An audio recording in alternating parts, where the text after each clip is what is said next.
Olá, queridos, eu cumprimento a todos com a paz do Senhor e Salvador Jesus Cristo. Vamos aqui darmos continuidade com os nossos subsídios da nossa EBD, a nossa Escola Bíblica Dominical. A você de Presidente Epitácio e aqui a nossa região, você é o nosso convidado a estar conosco presencialmente todos os domingos às 8h30 da manhã, em nossa Igreja Evangélica Assembleia de Deus, Ministério do Belém, na Rua Cuiabá 146, ali com o nosso pastor presidente Edivanir Alves da Cruz, em frente à Caixa Econômica Federal. E na congregação onde estamos, na Vila Esperança, nós temos também todos os domingos às 8h30 da manhã, na Rua Antônio Venâncio Lopes, 2034. Nós temos ali sala para crianças, para os jovens e também para os adultos. Aqui é apenas um aperitivo, é apenas um preparo para o meu amigo professor ou professora que irá ministrar no domingo.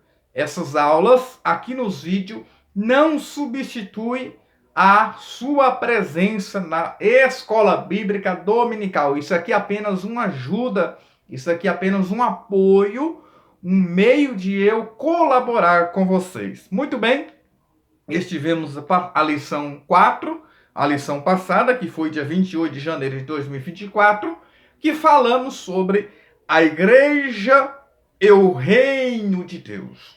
Eu, essa semana, até pensando sobre esse assunto, queridos, e me veio uma preocupação. Em nossas teologias se fala muito pouco sobre o reino de Deus. E o reino de Deus ainda causa muita dúvida, né?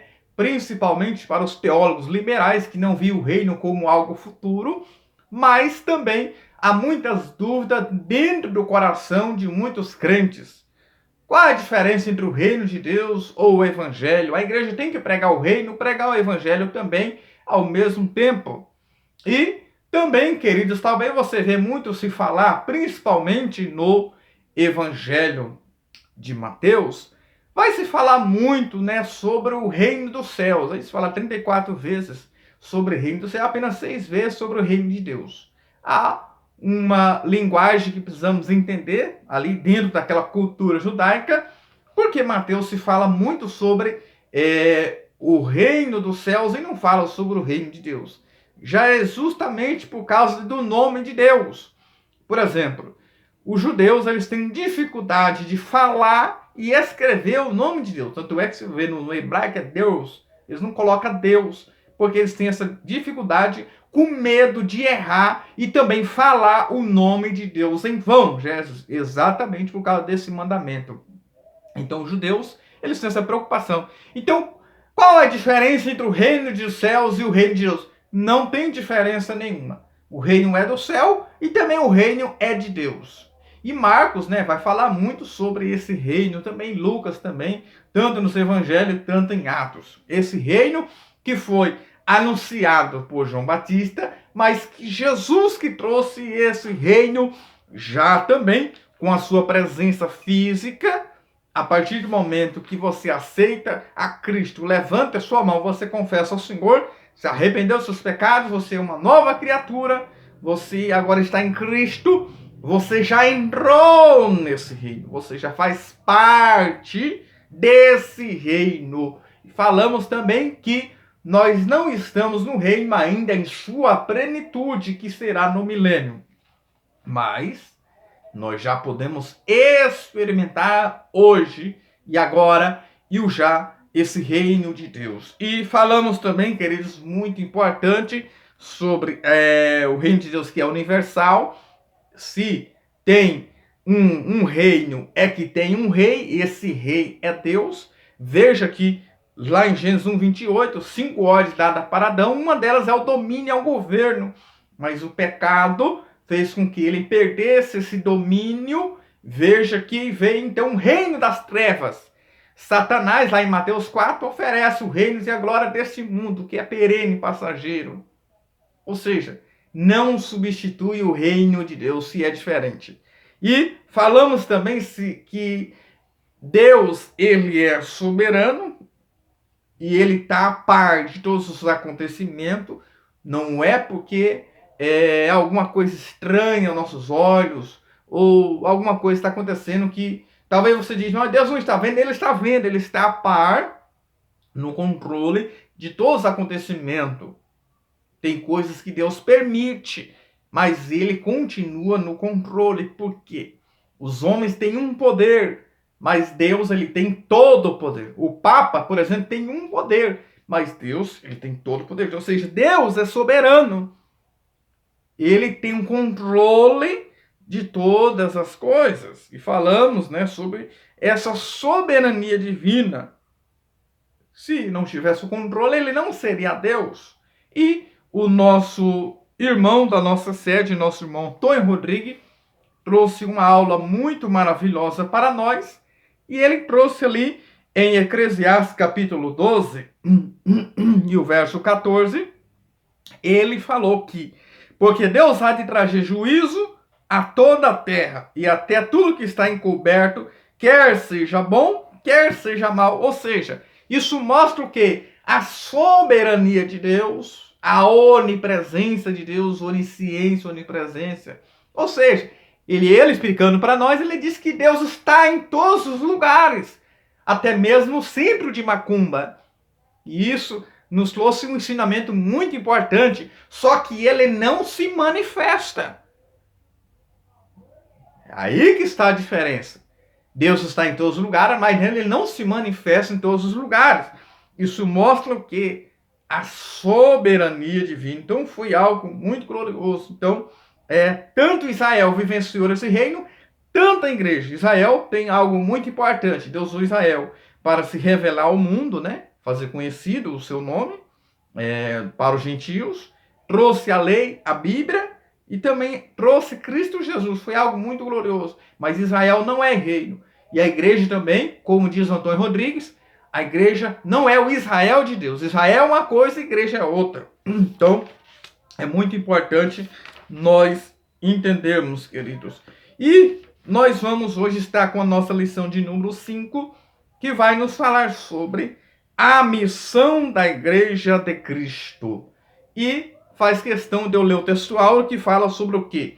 E perseveraram na doutrina dos apóstolos e na comunhão, e no partir do pão e nas orações. Eu quero frisar um pouco aqui, queridos, o nosso texto áureo. Por quê? Porque o nosso texto áureo da nossa lição de domingo, que será 4 de fevereiro de 2024, já vai falar sobre uns 4 pilares da igreja. E o primeiro pilar é o quê? É perseverar na doutrina dos apóstolos, ou seja, perseverar na doutrina dos apóstolos significa o quê? Perseverar na doutrina que os apóstolos ensinaram. O que Jesus transmitiu para ele, o que os apóstolos ensinaram, nós vamos dar continuidade aos atos dos apóstolos, que não tem ponto final em Atos. A igreja precisa continuar. Não podemos, como diz lá em Gálatas, pregar outro evangelho, ainda que um anjo prega, seja anátema. Então não podemos pregar um outro evangelho. E hoje há muitas pessoas por aí pregando um outro evangelho, uma outra mensagem, um evangelho light, que não tem nada a ver com o evangelho de Deus. Então tem que ter uma perseverança. Segundo, perseverar na doutrina, que não é costume. Os bons costumes são bons, as boas tradições são boas, mas aqui está falando da palavra. O que é a doutrina? A doutrina é a palavra. Então, tenho que perseverar na palavra. E, segundo, na comunhão, que é a coinonia que está trabalhando muito bem esse ano, nosso pastor, comunhão. Eu gosto muito de 1 João 1,7, porque diz: se andarmos na luz como ele na luz está, temos comunhão uns com os outros. Então aqui já remonta ideias dos desigrejados, que eu não preciso estar em igreja, não preciso obedecer um pastor ou estar em um lugar, porque eu sou a igreja. E isso é um equívoco. Por quê? Porque nós somos membros do corpo, e o corpo só existe por causa dos membros. E o corpo não pode ficar fora da cabeça, que é Cristo Jesus, que é o nosso Senhor. Porque eu já disse em alguns vídeos aí, a cabeça que governa todo o corpo Porque muitas pessoas encefálicas morrem cedo, porque está sem um comando, está sem vida, sem oxigênio, então morre. Porque a cabeça não está mais direcionando aquele ser que está naquele corpo. Então tem que ter comunhão uns com os outros. Não, eu tenho que estar com meu irmão, eu tenho que participar das atividades. Veja que o perdão dos pecados só vem com a comunhão. Porque se andarmos na luz, como ele na luz está, temos comunhão uns com os outros, e o sangue do Senhor Jesus nos purifica de todo o pecado, não de alguns. Ou seja, então o meu perdão está se eu estiver em comunhão com o meu irmão ou a minha irmã. Se eu disser eu não suporto minha irmã, eu não tenho perdão. Eu não tenho perdão. Hebreus 12:14 está muito claro. Segui a paz com todos e a santificação sem a qual ninguém verá o Senhor. Ou seja, sem paz não tem santificação. Alguém que não foi alcançado por essa paz, a paz de Jesus, ele não vai se santificar. Porque tem que seguir a paz. A paz é para ser seguida. E a santificação sem a qual ninguém verá o Senhor. Então, segue a paz com todos. E aí você vai ter a santificação. E aí vem comunhão, segundo pilar. Terceiro pilar é pão. Ou seja, no partir do pão, quer dizer, é algo muito importante. Porque nos leva dentro da cultura judaica. O pão já começa lá dos egípcios, né? O trigo, semear, o pão, já começou ali. A padaria, a primeira padaria começou ali no Egito. Mas o pão tem uma metáfora muito importante. Aponta para Cristo como um pão vivo que desceu do céu. Mas o pão também eles faziam a ceia. E também é a ceia do Senhor. A ceia de casa, né? Entre os irmãos. Mas também fazia a ceia do Senhor. O pão e o vinho. Hoje nós usamos o suco de uva natural, que é o símbolo do sangue do Senhor Jesus. Veja que lá em Gênesis 14, Melquisedeque, não é Abraão que vai até ele, mas ele que se revela, porque ali eu vejo ali a revelação geral em Melquisedeque, se revelando de uma forma especial para Abraão. Não foi Abraão que foi a Melquisedeque, mas é Melquisedeque que se revelou a Abraão. Ou seja, é Deus que se revelou a nós, queridos. É Cristo que se revelou à sua igreja, ele se apresentou para nós. A revelação começa em Deus, a sua origem começa em Deus. Melquisedeque, eu vejo a revelação geral e a revelação especial em Abraão. E sobre seus lombos está nós, pela fé, somos descendentes, filhos de Abraão. Pela fé. As promessas que Abraão alcançou, nós podemos alcançar. Então isso é muito importante. Melquisedeque se apresenta com pão e vinho. Um protótipo da ceia do Senhor, mostrando que Abraão tinha comunhão com Ló, porque Ló tentou passar a perna, mas ele tinha comunhão com ele. Então trouxe pão e vinho para ele. E também nas orações, o quarto pilar, as orações, veja que falou sobre a doutrina dos apóstolos, primeiro pilar. Segundo, comunhão. Terceiro, partir do pão. Pão em português é pão, mas no latim é panis, que vem da palavra pá, que é aquilo que nutre o homem. Então, pão pode figurar também a palavra que nutre e alimenta o homem, sustenta o homem. Então, tem que perseverar. E também nas orações. E veja que as orações vêm mencionar por último. Se a pessoa não persevera na doutrina, se ele não tem comunhão, se ele não parte o pão, e ele não pode orar ao Senhor. Tá muita gente orando por aí, mas está sem perseverar na palavra, mas está sem comunhão e está sem partir o pão, ou seja, está junto com os irmãos. Então não adianta, essa oração não vai ser ouvida, porque aqui a oração é mencionada por último. E eu gostei muito dessa colocação da verdade prática, que fala como o sal fora do saleiro cumpre a sua função de salgar, assim a igreja, quando adora e discipula, testemunha das insondáveis riquezas de Cristo. Vamos fazer de conta que esse copo aqui com água tem sal aqui dentro. Faz de conta que isso aqui é um saleiro. Esse sal só vai ter utilidade se ele estiver fora daqui. Se ele estiver fora do saleiro. Há muita gente que é sal, mas está no saleiro. Então, sal no saleiro não tem finalidade nenhuma. Então, é muito importante. Muito bem, queridos, nós vamos então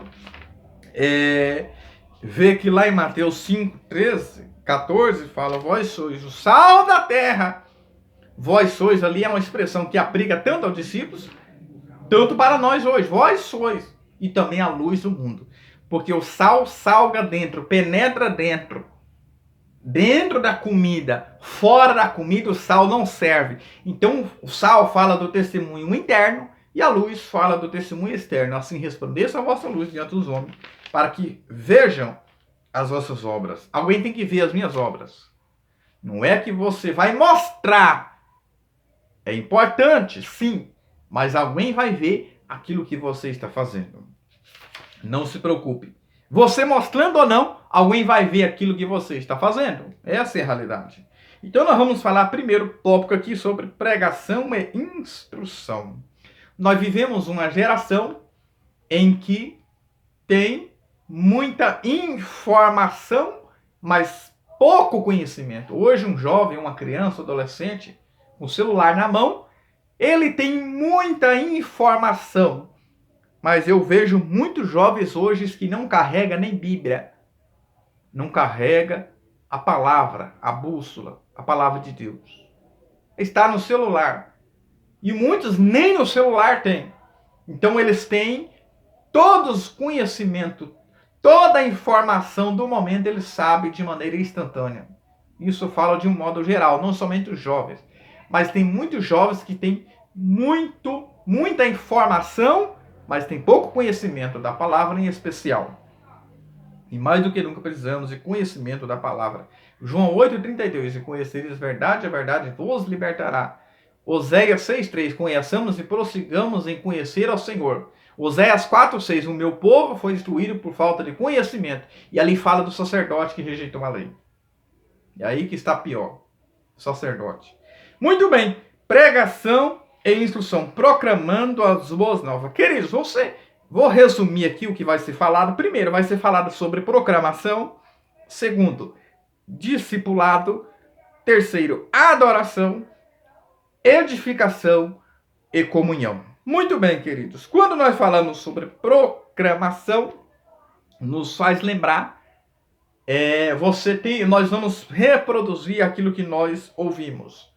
João Batista, lá em João 1,23, ele diz que é a voz, eu sou a voz do que clama no deserto. Então ele não era a voz, ele só reproduzia uma voz que não era dele, uma mensagem que não era dele. Então essa, queridos, é a missão da igreja. A missão da igreja é proclamar a Cristo para outros povos.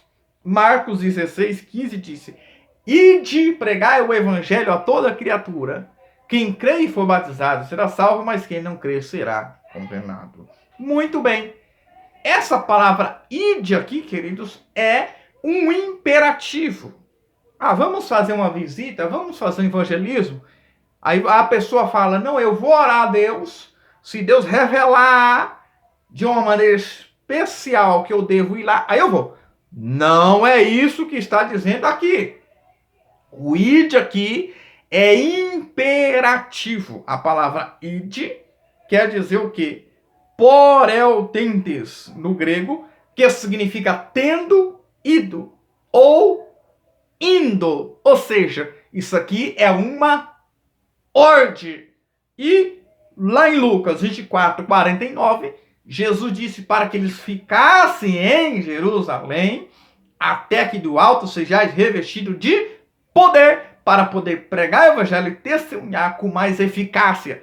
Não significa que eles não deveriam pregar, mas a pessoa que prega o evangelho com revestimento de poder, a pregação se torna mais eficácia com poder. Eu não sou batizado por Espírito, então eu não vou pregar. Não é isso. Você pode pregar, mas para a pregação ser eficácia, precisa ser revestido de poder. Lá em Lucas 10, eles foram pregar, porque Jesus autorizou eles a pregar. Autorizou eles a pregar. E veja que os sinais autorizados por ele. Mas, para ser eficaz, a contento, melhor, tem que ser com revestimento de poder. Você vai ver entre Paulo e Apolo, você vai ver quantas almas Apolo ganhou, 12 ali, e quantas almas Paulo ganhou. Muito bem.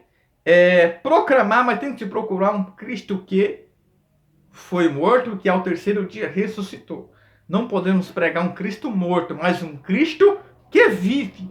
Um Cristo vivo. A palavra, então, pregar, do grego é kerusso, traduzido como pregar, quer dizer proclamar. Então a igreja, ela tem a missão de proclamar a Cristo a outros povos. E quando fala pregar o evangelho a toda criatura, ou a todos os povos, ou a todas as nações, como diz Mateus 28, significa a todas as etnias. Só que essa pregação, nós já estudamos sobre isso.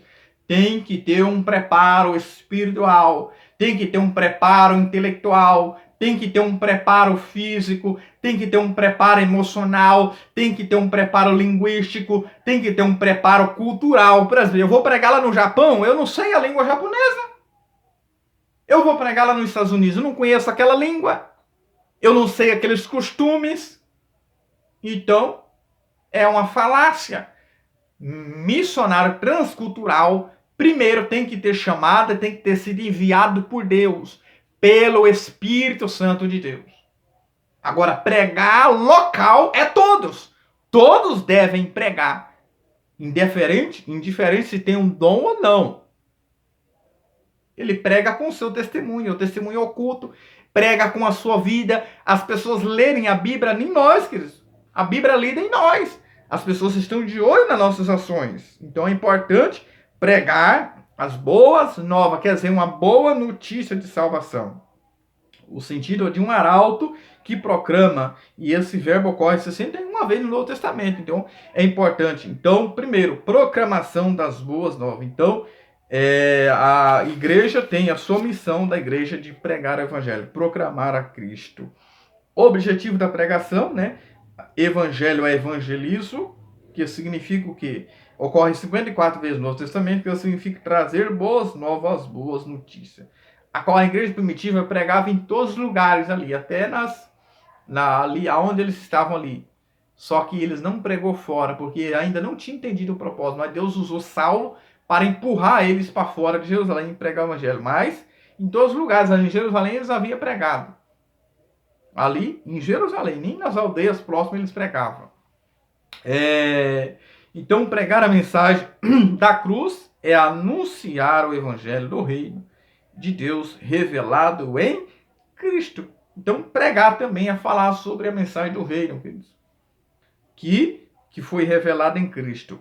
Segundo, discipulando os convertidos, ou seja, pregar é proclamar, levar a palavra de Deus para quem está do lado de fora. Mas eu não posso esquecer que lá de dentro tem as pessoas que eu tenho que discipular, os que estão dentro. Ensinar em todas as nações, ou seja, todos têm que ser discipulados, quer dizer, integrado. Aceitou a alma, 10 almas aceitou Jesus. Você pegou o nome, você pegou o endereço, você foi visitar, houve-se um acompanhamento, assistência, então você não ganhou nenhuma alma. Por quê? Porque quando nós pregamos, é o mesmo que pegar o peixe. Sabe, alguém vai lá e pesca e pega o peixe. Só que quando você ensina, você tira as escamas do peixe. É diferente. Dá trabalho? Dá, mas é prazeroso, é maravilhoso quando você vai comer o peixe, né? É algo muito especial, você fica feliz. O resultado é essa alegria. Então isso é muito importante. A todas as nações, como diz lá em Mateus. Outro ponto aqui, tópico 2, adoração e edificação. A igreja é uma comunidade adoradora. O que é adoração, queridos? A adoração. Veja que a adoração Deus tem no céu e ele procura adorador. Ele quer adorador aqui também. Porque no céu é 24 horas os anjos adorando ao Senhor. E no céu seremos semelhantes aos anjos, então vamos adorar o Senhor constantemente. Constantemente. O que é a adoração? O que é a adoração? É tirar a atenção de nós mesmos para centrarmos unicamente no Senhor. Ou seja, a adoração não pode ser antropocêntrica, centrada no homem. Temos que valorizar as pessoas, respeitar as pessoas. Infelizmente, em muitos lugares se fala mais sobre o homem, sobre política, do que de Deus. Deus ele tem que ser o centro. das Escrituras, ele é o centro, Cristo é cêntrico. Quem vai pregar tem que pregar o cristocêntrico. Cristo é o centro de toda a Escritura. Eu posso pregar em Abraão, eu tenho que falar sobre Cristo, querido, que ele é o centro das Escrituras. Jesus disse a Satanás: adorará o Senhor teu Deus e só a ele servirá. Veja que Jesus falou de uma adoração e também de um serviço. Porque quem adora a Deus está servindo, quem serve está adorando. Se você tirar um caco de vidro para ninguém pisar em cima, uma alma viva passar ali, você está servindo a Deus. Você está adorando. Não é somente naquele momento de adoração. Vamos ter um momento de adoração na igreja. Não. Você serve em todos os tempos, que em todo momento você tem que estar adorando. Tem que estar servindo e adorando ao mesmo tempo. Servindo e adorando. Muita gente não entende isso. Então, adoração não é somente na igreja. Então, é viver para Deus e com Deus. E muitos fazendo para Jesus, mas não com Jesus. Tem que fazer com Jesus, não para Jesus. Fazer com Deus, não apenas para Deus. Então, isso é importante. Essa palavra adoração, né, que é o termo grego latreia, que traduzido como adorar, que é latreia, o apóstolo Paulo roga à igreja que apresente a Deus o corpo em sacrifício vivo, santo e agradável a Deus, que é o vosso culto racional. Então, adorar é latrear, que também tem a ideia de um serviço prestado a Deus. E eu vejo muito importante, queridos, Paulo fala sobre o culto racional, é um culto com pensamento em Deus. Quando nós estamos em um culto, ou na igreja, ou em algum lugar, ou debaixo de uma árvore, o meu pensamento está onde? A minha vida cotidiana, no meu trabalho, eu penso as coisas ruins, porque eu pego em pensamento, mais em pensamento do que em palavras e ações. Como está o meu pensamento? Como está o seu pensamento? Pensando em Cristo? A todo tempo pensando em Cristo? Então é importante nós entendermos, queridos. E a palavra, eu gosto também de pegar o latim. A palavra culto no latim vem de cultus. A palavra culto no latim vem de cultus, que originalmente originou da palavra colere, e essa palavra colere é uma expressão que Roma usava para dispensar a terra, ou seja, cultivar a terra. Ou seja, então a raiz da palavra culto vem também da expressão colere, que aí se origina da palavra também cultivar. Então quem cultua está cultivando. Então vai cultuar quem já foi cultivado. Você é cultivado com a palavra, você é cultivada com louvores, e aí você vai na igreja à noite e é o ápice, um cumprimento do seu culto. Se você fica o dia inteiro, novela, pornografia, prostituição, música mundana, aí você vai à noite cultuar, sem ter cultivado a sua fé, cultivado a sua vida espiritual, um devocional com Deus. Então a palavra quem cultua, cultiva. Está cultivando. Então quando eu deixo de cultuar, eu deixo de cultivar a minha fé no Senhor. Cultivar a minha mente. Uma comunidade edificadora. Edificadora, adoradora, proclamadora, adoradora, edificar. O que é edificar? É oikodomé. Edificar. Veja que Deus colocou os 5 ministérios na igreja, apóstolos, profetas, evangelistas, pastores, doutores, querendo o aperfeiçoamento dos santos, que é a edificação dos santos. Deus deixou para isso. Eu não quero ser mentoreado por ninguém. Você não está querendo ser edificado. Ninguém cresce sozinho. Lá em Mateus 7, 24, que fala de 2 casas. A casa que está na rocha e a casa que está na areia. E veja que ali as 2 casas ouviu a palavra, mas houve uma que ouviu e praticou e outra que ouviu e não praticou. Quem é que vai permanecer? Quem é que vai permanecer? Porque o evangelho é pregado a todos. É pregado a todos. Nas 2 casas é pregado o evangelho, é pregada a palavra. Só que só permanece quem ouve e pratica. Quem ouve e pratica é que permanece. Lá em Mateus 7, fala de chuva que cai no telhado, fala de vento que vem na parede e enxurrada que vem de baixo. Tempestade de cima, tempestade do lado e tempestade de baixo. O vento vem na minha sua casa. O justo e o ímpio sofrem. Mas qual o barraco que vai cair? Aqui está na areia. Só que eu gosto muito da expressão de Lucas. Porque Lucas fala que aquele que construiu na rocha, ele cavou fundo, orou, buscou, se policiou, cavou fundo. Então quem não cava, quem quer algo superficial, só vai um domingo à noite na igreja e tá bom, é superficial, escola bíblica, pra quê? Eu já conheço tudo. É superficial. Faz igual Ezequiel 47, não está no meu script, mas Ezequiel 47. Sai do raso e mergulha pro fundo, querido. Sai do raso, entra no tornozelo, joelho, nos lombos e mergulha completamente. Aí você vai ver no oceano do Espírito que Deus vai fazer na sua vida. Veja que lá em 1 Reis 6, queridos, 1 Reis 6, veja que as pedras eram lapidadas lá fora de Jerusalém, não em Jerusalém. Ela chegava lá em Jerusalém, já encaixada lá, no templo para a construção. E não se ouvia barulho de martelo e machado lá no templo. Reverência, adoração. As pedras já vinham preparadas. Assim somos golpeados, lapidados aqui na terra, aonde estamos, para ser encaixado na Jerusalém celestial. Nós somos pedras que vivem, como diz Pedro, 1 Pedro 2. Cristo é a pedra e nós, essas pedrinhas da sua construção. Porque nós somos o quê? Edificados, somos fortalecidos aqui. Então, até chegar a Jerusalém, as pedras já eram golpeadas lá fora de Jerusalém. Então, somos golpeados aqui. Martelo é a figura da palavra. O machado fala do juízo. Quem não se deixar ouvir pelo martelo, o machado é que aguenta. O João Batista falou lá em Mateus 3,10. Então, vai ter que suportar o machado. Então, é uma comunidade edificadora. Deus também deixou os dons para a edificação. Já falei em outro vídeo sobre os dons, né? O que fala em língua. Tem que ter interpretação, senão tem que falar consigo mesmo e com Deus. É preciso desses dons. Já falei sobre os dons aí. Edificar uns aos outros. Os dons é para isso, edificar uns aos outros. Toco o 3 fala de comunhão e socialização. Precisa ter essa parte social. O ponto 2, unidade, fraternidade, tem que ter comunhão, como nós já falamos. Esforçar para manter a comunhão cristã em nossas igrejas locais. Não podemos deixar a congregação da costume de alguns.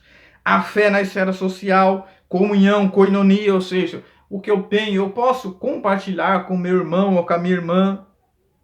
Que modelo de igreja somos? Quantos poucos têm muito e muitos têm pouco? A pergunta. Quantos poucos têm muitos e muitos têm tão pouco? E o que eu tenho? O apóstolo exorta a igreja a atentar para esse fato. Então, a missão da igreja é essa, que precisamos ter fé também na esfera social. Eu já falei aqui sobre sal e luz. As nossas obras precisam ser vistas. Então essa é, queridos, a missão, apenas um resumo daquilo que é a missão da Igreja de Cristo. Não é ambição, mas missão da Igreja de Cristo. Que o Eterno Conjunto te abençoe. Se inscreva aí, que temos mais de 340 inscritos. Se inscreva, compartilhe com os amigos nas redes sociais e seja sempre edificado para a glória do nome do Senhor. Amém.